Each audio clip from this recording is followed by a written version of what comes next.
week, every day, every hour, every minute, and every second that I pass without my family, it feels like a knife trying to get inside a rock. I am the knife, and the rock is my life. There are approximately 250,000 orphans in Honduras. The book came about as a complete accident. I went to this orphanage first to learn Spanish. I had never seen poverty like that in my life.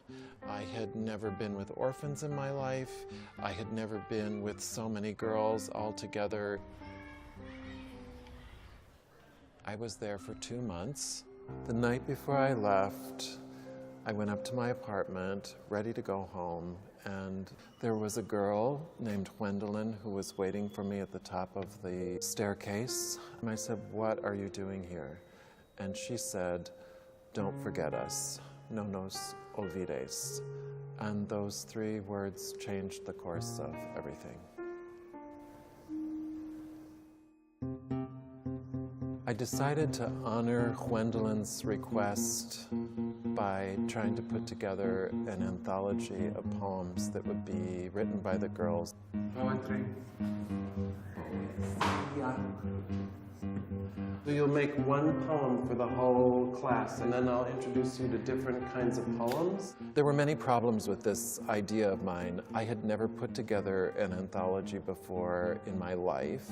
I had hardly ever taught. What I'm learning is that poetry is very personal. It exposes things that are sometimes uncomfortable, even for me. This was asking them to open themselves up in a very vulnerable way, and they were very resistant. I don't like poems. No? I think they're so much like the person that writes poems, they're in love or they're sad. The longer I was there, the more I began to learn the actual facts of what these girls had been through. They had been found in wells, they had been beaten up by their parents. So I began to think if I just talked to them, it would be better. And the poems did begin to flow then. And I began to feel like I was a channel to help them to get these things to come out of them. "Here, mister," they began to say to me, "here is a poem for the book." I'm counting the time like people count the stars. And I'll keep counting until my mother counts. The poems surprised me. There was a poem called Counting, which was about a girl counting time, waiting for the time when she would graduate from Our Little Roses so she could see her mother in Mexico. And when I'm finally somebody in this world, God, I'll go straight to Mexico, where my mother lives. And I will stare at her like I stare at the stars. And with a voice that cracks like a thunder, I'll say, "I forgive you." No matter what had happened to these girls, the poem would end in forgiveness. Sylvia Plath's poems never end in forgiveness. Another poem called I Will Be a Happy Girl summoned up the courage by a little girl to will herself to be happy.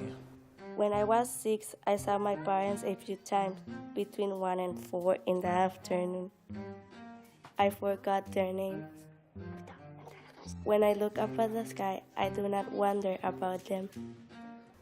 So after 7 years of work, a film crew, so many people who came to help me and believe in this project, which seemed so improbable. The book will be published this Christmas so that we can honor Gwendolyn's request that the girls never be forgotten.